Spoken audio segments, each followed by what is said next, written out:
Olá, sou Carlos Sanqueta, professor e pesquisador, membro do painel intergovernamental sobre mudanças climáticas, o IPCC, e também delegado brasileiro junto às COPs, Conferências das Partes das Nações Unidas sobre Mudanças Climáticas. E também tenho uma experiência bastante grande com a elaboração de projetos na prática, projetos de crédito de carbono. O nosso enfoque aqui nos nossos vídeos tem sido sempre este: o mercado de créditos de carbono, os projetos de créditos de carbono, a comercialização de créditos de carbono. Então, nosso objetivo aqui é dar condições de você trabalhar nessa área, né, ser um profissional dessa área, mesmo que você não saiba nada, não importa. Nós vamos te dar os conhecimentos necessários para que você possa atuar, e desde que você não tenha conhecimento, nós vamos aqui transmiti-los para que você seja um expert, desde o absoluto zero. Esse é o nosso propósito. Muito bem, nós temos apresentado uma série de vídeos aqui sobre o assunto, né, sobre a questão do mercado de créditos de carbono, sobre projetos de crédito de carbono e também sobre as possibilidades de desenvolvimento de diferentes tipos de projetos, seja na área florestal, na área agrícola, agropecuária, né? Também na área de energia, dejetos, efluentes, indústrias e outros tipos de projetos. Temos várias tipologias possíveis que nós podemos elaborar projetos de crédito de carbono, desde que nós façamos a redução de emissões de gases de efeito estufa com esse projeto, ou a remoção de gases de efeito estufa, no caso CO2, com este projeto. Esse é o nosso objetivo, que você possa ter uma visão completa, uma visão ampla, desde o absoluto zero, passo a passo, em direção ao êxito. Muito bem, hoje nós temos uma questão aqui que nós vamos abordar, que é bastante importante, principalmente para os proprietários rurais, proprietários de terras, né? E algumas perguntas vêm chegando no nosso canal, né? Nós temos procurado respondê-las todas, né? Dentro da medida do tempo, dentro do compasso possível de ser respondido, e nós vamos enfocando aqui os nossos vídeos, para que você possa ser sempre aquele expert, né? Desde o absoluto zero. Se você não tem o conhecimento, nós vamos te passar todo esse conhecimento para que você seja realmente um conhecedor do assunto. Ok, então a pergunta que veio, né, dos nossos colegas, dos nossos amigos que têm assistido os nossos vídeos, é a seguinte: como que eu posso, tendo a minha propriedade rural, delinear, identificar, né, entender, enxergar as possibilidades de realizar projetos de crédito de carbono? Essa é uma questão que nós precisamos enfocar aqui, né? E tem uma série de questões, uma série de pontos, né, que precisam ser considerados. Ok. Uma das primeiras questões fundamentais em qualquer projeto, e mesmo para transações de terra, né, vocês sabem aí, né, todo mundo já sabe, que é a legislação, a questão da documentação, essa questão toda, né, de estar regularizado do ponto de vista fundiário, né, então toda a documentação, a cadeia dominial dos documentos, enfim, a matrícula, né, o registro de imóveis e outros tipos de documentos que tenham fé pública, que sejam reconhecidos, precisam ser considerados. E também todas as questões legais, né, estar em dia com o CAR, o georreferenciamento, outras questões relacionadas ao INCRA, ao IBAMA, ao ICMBio, né, não ter embargos, enfim, toda a regularidade fundiária e ambiental, além de outras questões relacionadas à legislação, tributos, etc. Né? Os proprietários também precisam estar, né, regularizados junto às diferentes instâncias, né, governamentais, em nível federal, em nível estadual e municipal, e em esferas em geral, para que possa ter condições de realizar um projeto. Então, essa é uma questão fundamental: estar em dia, estar regularizado, né, principalmente o imóvel estar com a documentação perfeita, ou pelo menos dentro do máximo possível aceitável. Muito bem, então esse é o primeiro ponto fundamental. O segundo é pensar na tipologia de projeto que você pode desenvolver, né, para os diferentes mercados. Nós falamos aqui de mercado regulado, mercado não regulado ou voluntário de carbono, e temos ainda também as possibilidades dentro do mercado brasileiro que se abre, né, o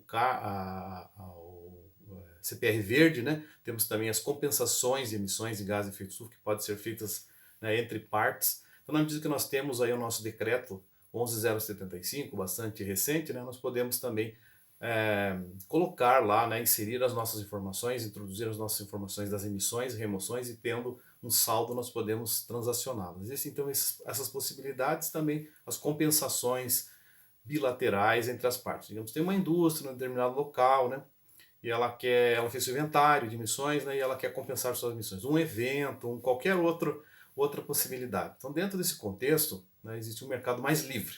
Mas nós temos um mercado regulado, originalmente ali no protocolo de Kyoto, né, o MDL, Mecanismo de Desenvolvimento Limpo, o mercado voluntário de carbono, aí representado pelos padrões VCS, CCB da Verra, né, plataforma Verra, e também temos Gold Standard, GCC, entre outros, que também possibilitam. E outros padrões nacionais e internacionais que vêm surgindo. Isso tem sido muito dinâmico, haja vista o próprio dinamismo do mercado de crédito de carbono decorrente das negociações e acordos internacionais deflagradas pelo Acordo de Paris, também pelas COPs, principalmente a COP de Glasgow e também outros subsequentes que virão, né? Certamente, então, as possibilidades, as oportunidades se incrementarão.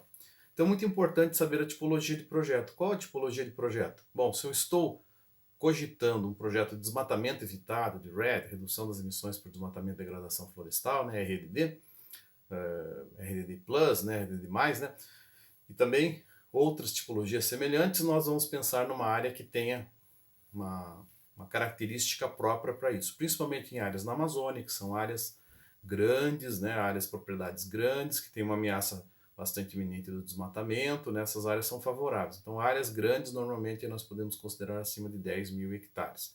Áreas para projetos RDD, RED, né, então nós consideramos aí áreas com potencial acima de 10 mil hectares. É possível desenvolver em áreas menores? É possível, dentro de certas condições. E também podemos agrupar áreas menores para fazer um projeto RED agrupado.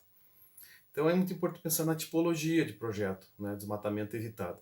Aí é possível fazer RDD em outras regiões, outros biomas brasileiros? Até é possível, por exemplo, no Cerrado, eventualmente na Caatinga. Na Mata Atlântica um pouco mais difícil, porque as taxas históricas de desmatamento são baixas.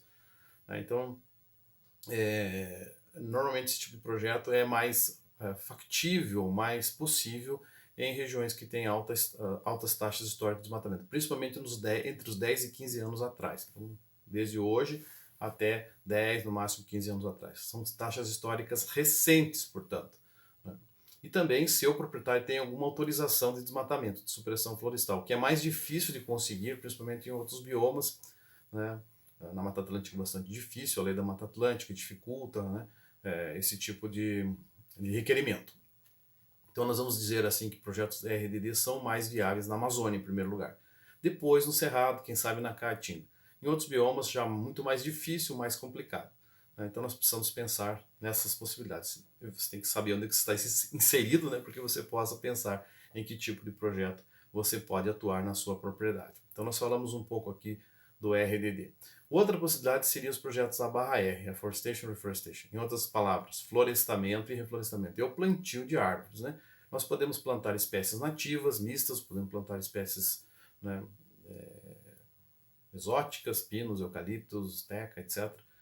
Porém, os projetos mais ambientais têm mais valorização no mercado, mais interesse dos compradores. Mas é possível, sim, desenvolver projetos com seringueira, com paricá, com sistemas agroflorestais, com cacau, com outras espécies agroflorestais, sistemas de integração lavoura, pecuária e floresta, dentro do A/R. E a A/R, Forestation e Reforestation, que é o reflorestamento em si, né, pode ser desenvolvido também com espécies nativas para fins de restauração, para fins de adequação ambiental.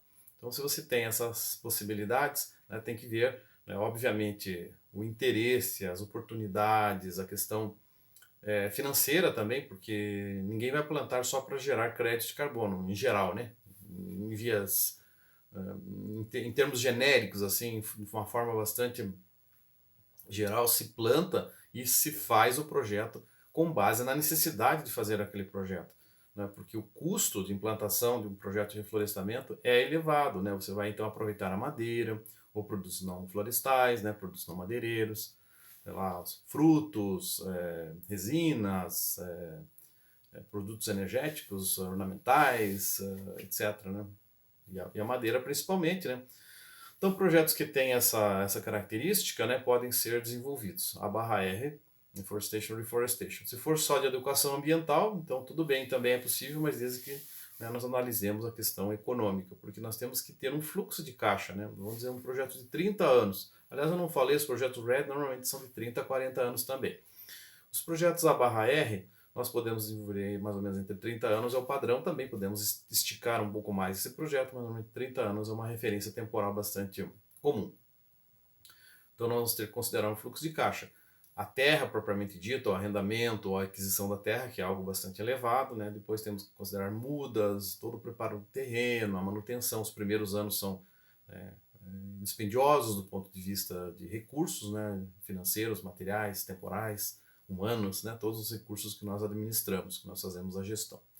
Então nós temos que colocar tudo isso, né, no nosso fluxo de caixa, os nossos custos e também as prováveis receitas. Então nós temos que ter algum apoiador para o projeto, seja uma ONG internacional, uma fundação, um doador internacional, então uma empresa que tem interesse em fazer esse projeto, enfim. E também, se nós pensarmos no uso econômico, daí tudo bem, nós podemos fazer um projeto de longo prazo com os nossos próprios recursos, ou então tendo recursos de financiadores, por exemplo, o BNDES ou outros bancos, né, de desenvolvimento, até mesmo os bancos comerciais.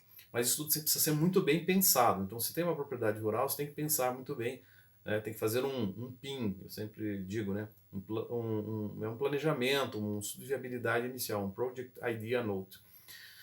O que é isso? Né? É o estudo de viabilidade para ver que todas as questões técnicas precisam estar muito bem descritas, né, delineadas, e também as questões econômicas, porque um projeto dessa magnitude não é um projeto de poucos reais, né? Envolve aí um investimento alto e também um compromisso, né, de longo prazo. Então essa questão é bastante importante. Outra possibilidade de projetos seriam projetos híbridos, né? Projetos, como eu disse, agroflorestais, projetos de integração lavoura, pecuária e floresta, outros tipos de projetos florestais e eventualmente agropecuários que podem ser desenvolvidos. Se você tem uma propriedade rural, você pode pensar, né, no manejo de resíduos dos animais, né, biodigestores, ou outros tipos da compostagem, etc., que também é possível desenvolver projetos de crédito de carbono.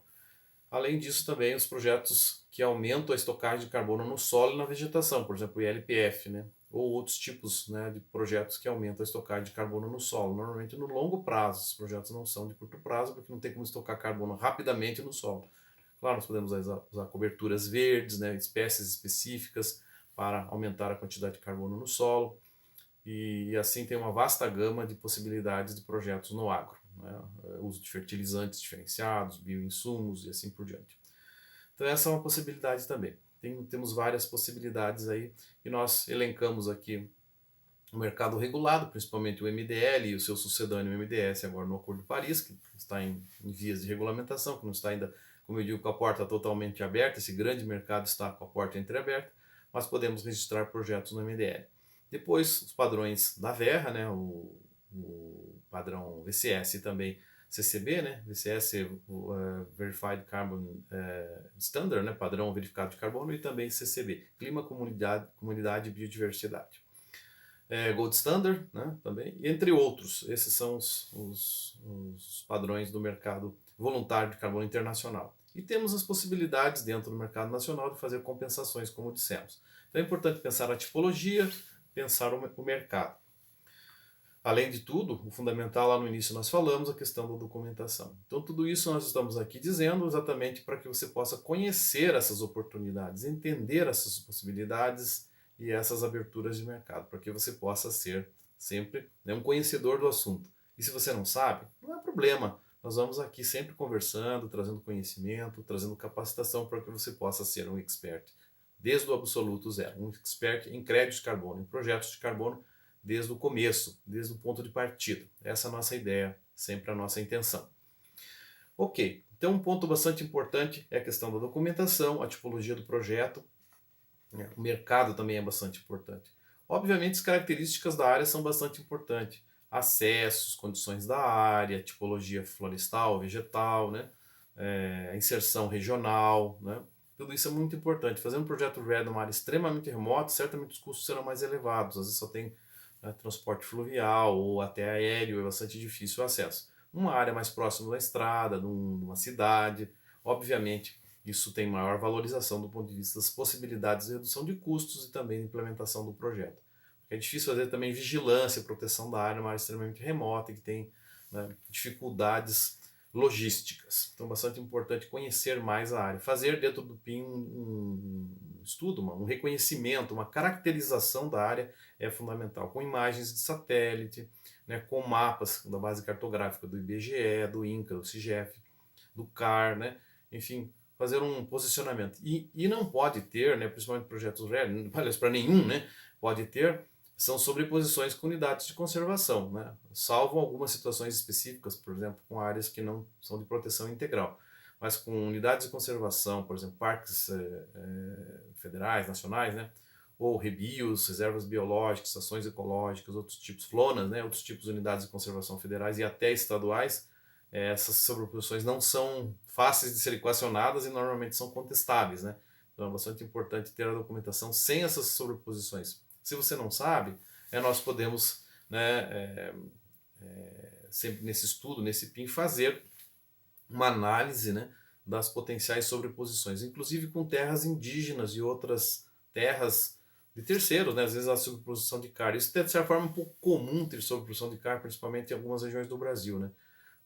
Porque é autodeclaratório, né, o CAR, então às vezes acontece essas sobreposições. Mas é bastante importante analisar essas potenciais sobreposições para que elas não afetem a elegibilidade do projeto. Porque nós precisamos ter tudo, digamos, muito às claras, muito limpo, muito transparente, muito bem documentado e regularizado. Então, bastante importante essa questão da regularidade. Um ponto muito importante que eu já destaquei aqui, mas eu gostaria de levantar um pouco mais, né, a fundo, a questão da escala do projeto. Nós falamos de projetos RED aqui que normalmente são mais viáveis, mais atrativos para a região amazônica, particularmente, né, para o bioma amazônico, particularmente para áreas superiores a 10 mil hectares. Podemos fazer para projetos menores, desde que agrupados ou em situações muito particulares. Quanto mais próximo dos focos recentes de desmatamento, mais valorizada a área para projetos RED. E também, quanto maior a área, potencialmente gera mais créditos de carbono, porque os investimentos, os custos, são mais ou menos fixos. Claro, depende da escala, evidente, né? Depende da escala, mas alguns custos são fixos, né? Fazer certas ações, né, que serão empreendidas no projeto não muda muito de fazer um projeto de 10 mil para um de 50 mil hectares. Então, quanto mais créditos gerar, mais rentável é, porque tem maior receita, né, e um custo que não vai mudar tanto assim. O custo não é linear em função da escala. Então é bastante importante considerar a escala. E para projetos A/R? Bom, esses projetos normalmente são também viáveis a partir de 500 hectares, de 1.000 hectares, algo assim. Ninguém vai fazer um projeto de reflorestamento de 5 hectares e vai querer registrar o projeto no padrão VEA, porque ele não vai se pagar, né? Os custos são elevados, né? Os custos são consideráveis. Ninguém vai fazer um projeto RED de 100 hectares, ninguém vai fazer um projeto A/R também de 5 hectares, como eu falei. Nós temos que pensar então num projeto de 500 hectares, de 1.000 hectares, de 5.000 hectares. Aí começa sim a ser interessante. Essas escalas são muito importantes. Bom, para projetos que são para o mercado internacional, que requerem esses padrões internacionais que têm um investimento alto, né? A validação, os requerimentos técnicos, toda a elaboração do projeto tem que ser numa linguagem inglesa, etc, etc. Então tudo isso requer, né, um investimento maior. Veja como é importante, né, você conhecer do assunto, né, ser informado, ser todo, digamos, desvendado esse processo, para que não crie ilusão, né? Crie entendimentos errôneos, né, acerca do assunto. Tem muita desinformação, muita desinformação, muitos conhecimentos que chegam totalmente desencontrados, não verdadeiros, né? Uma verdadeira mitologia, né, de projetos que não têm potencial de mercado. Depois há investimento do proprietário, todo um esforço do dono da terra ou do empresário que depois não reverte em receita. Então é muito importante pensar, sim, naquilo que é factível, naquilo que é possível, né? Não pode existir aí francos atiradores, né, que ficam, né, fazendo, né, são marqueteiros, né, como se diz, que ficam vendendo aí ilusões, né? Então é muito importante ser muito transparente, muito honesto, nesse contexto, porque nós temos que preservar, né, a nossa reputação. Não podemos nos envolver com né, projetos que são falácias, né? Então é importante, fundamental a capacitação, o conhecimento, que é o nosso propósito sempre, transformá-lo no expert desde o absoluto zero em projetos de carbono, em mercado de carbono, em oportunidades nesse contexto. E assim, então, a escala é muito importante, né, como estávamos dizendo, para projetos de crédito de carbono na área florestal, na área de propriedades rurais. Então, você que é o dono de uma propriedade rural, ou tem um conhecido, tem um amigo, tem alguém do seu relacionamento comercial, ou empresarial, organizacional, que quer fazer um projeto, tem intenção de fazer um projeto, pense muito bem nessas questões, levante muito bem essas questões, né, antes de decidir. Mas se você tem esse potencial, pense então na escala. Onde é que está a sua área? A inserção da área, como eu disse, é muito importante. É na Amazônia, uma área de 50 mil hectares. Puxa, possivelmente você tem uma boa oportunidade de fazer um projeto RED. A área está inserida numa região que tem bastante pressão de desmatamento, excelente. Então, isso aí dá um projeto. Agora, uma área na Mata Atlântica de 5 hectares, no meio de uma região que não tem taxa histórica de desmatamento, possivelmente para o mercado internacional essa área não vai ser elegível. Existem padrões que estão surgindo, novidades e tudo mais, mas por enquanto esse tipo de oportunidade não está com a porta aberta. O que nós temos aí, os padrões Verra requerem, né, certas escalas de investimentos, portanto escalas também de desenvolvimento de projetos. Muito importante, muito fundamental pensar nisso e ter isso em mente. Então nós falamos aqui da documentação, da localização, da escala, né? Falamos da tipologia de projeto, do mercado, né, que nós vamos inserir no nosso projeto, de todas as características que cercam as possibilidades de fazer um projeto.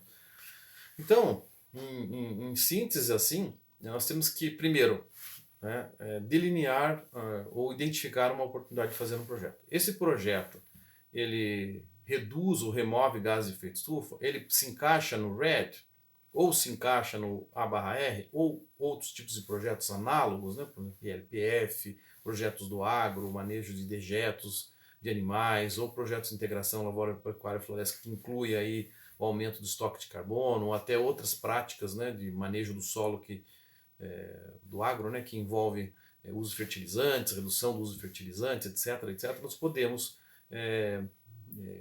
delinear ou imaginar um projeto que seja factível. Mas se o projeto é a mesma coisa, sempre foi a mesma coisa, a área nunca mudou nada, né? Nunca tem nada de diferente, o que se chama de business as usual, aquela linha de base, o projeto não vai fazer nada. O projeto tem que ter adicionalidade, ou seja, fazer algo diferente. O que é adicionalidade em projetos florestais? Primeiro, evitar o desmatamento, evitar a emissão, né? Ou promover a remoção, no caso de reflorestamento. Remoção é retirar o CO2 da atmosfera através da fixação de carbono pela biomassa das plantas, biomassa e solos, né? Então nós temos essas vertentes, digamos assim. Uma vez que o projeto se mostrou, né, nós cogitamos que esse projeto reduz ou remove gases de efeito estufa, ok, vamos fazer o nosso PIN, o estudo de viabilidade. Vamos analisar as questões técnicas, as questões econômicas, delinear todo esse processo. Ok, o projeto se mostra viável, né? Ok, tem uma taxa interna de retorno, um payback interessantes, ok, vamos fazer o projeto, vamos seguir adiante, vamos elaborar o PDD, né? Ou PD, Project Design Document, ou também Project Description, depende do padrão, eles chamam de uma coisa ou de outra, mas é o projeto em si completo, com todas as suas premissas.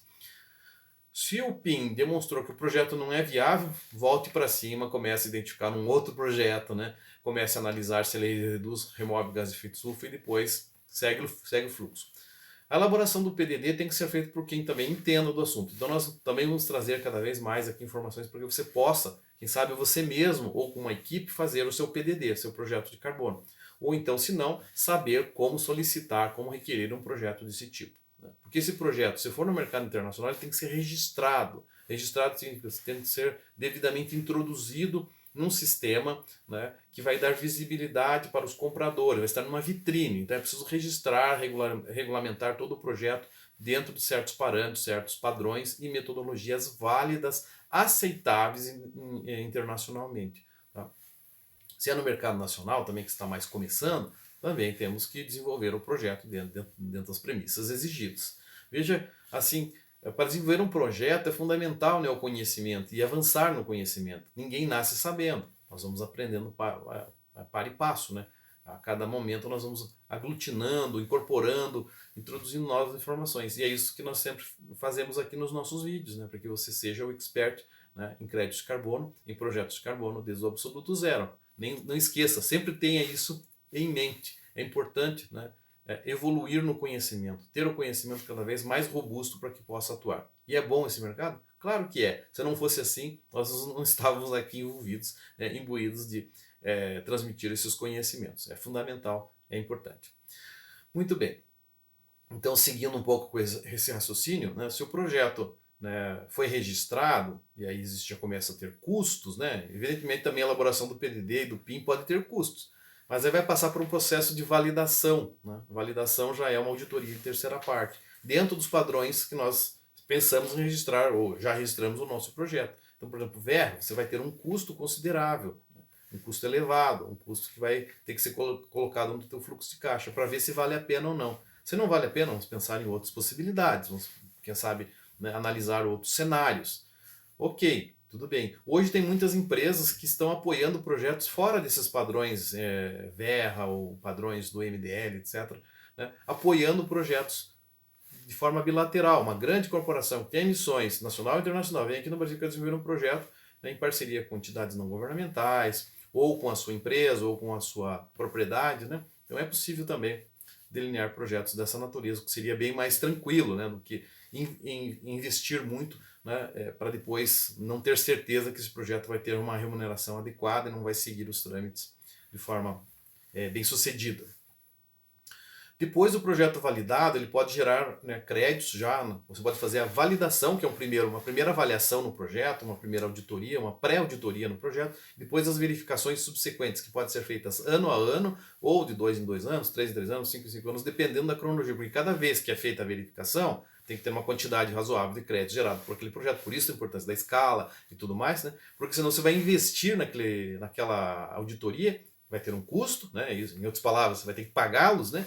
E você não vai ter uma quantidade de créditos que remunere, né, o que compense aquela visita, aquela auditoria. Então é importante tudo pensar nisso, né, entender tudo isso para poder não né, ter uma trajetória que não seja bem sucedida. Importante, pelo contrário, nós queremos que você seja bem sucedido, que se desenvolva projetos interessantes, com aquele pano de fundo de contribuir para a questão climática, da equidade climática, mitigar, né, os efeitos das mudanças climáticas, mas também que o projeto seja rentável, que seja viável, né, do ponto de vista técnico e econômico. Depois que o projeto tem as certificações, os créditos são emitidos no favor do proprietário, do detentor do projeto. E aí, mesmo antes, eventualmente o proprietário pode vender os créditos de carbono, mas normalmente quando ele os tem em mão, é que ele pode vendê-los. E aí existem as chamadas vintage, as mais antigas, os créditos gerados mais anteriormente, né? Tem um preço um pouco mais baixo. E na medida dos preços mais atuais, né, eles vão se elevando. Então é importante também gerar créditos e logo vender, não estocar, né, uma quantidade grande de créditos antigos, porque ele vai perdendo o mercado, ou perdendo valor. Né? Então se quer vintages mais recentes. Créditos gerados lá em 2011, 2010, né, 2012, já começam a ser créditos não muito requeridos, não muito desejados no mercado. Okay? Então tudo isso é importante. E depois da venda, né, ou durante a venda, vai ser feita uma transação, né, que vai ter contratos, todos os trâmites normais de uma comercialização. Normalmente as comercializações são bilaterais, né, entre as partes. Existem leilões, existem bolsas, existem outros canais para comercialização de créditos de carbono, mas normalmente até hoje é esse processo mais bilateral. E intermediado às vezes por corretores, chamados de brokers ou traders, né, depende de onde atua exatamente esse profissional, essa empresa. Ok? Então assim falamos, né, das possibilidades de projetos, né, que são viáveis ou que são factíveis dentro de uma propriedade rural. Essa pergunta que veio pelos, né, nossos canais aqui de comunicação, nossas mídias, né, e que a gente espera sempre que tenha cada vez mais perguntas para que a gente possa elucidar, esclarecer, né, clarificar esses pontos para que não haja entendimento errôneo e que para que você seja um expert em crédito de carbono, desde o absoluto zero. Um grande abraço e até a próxima!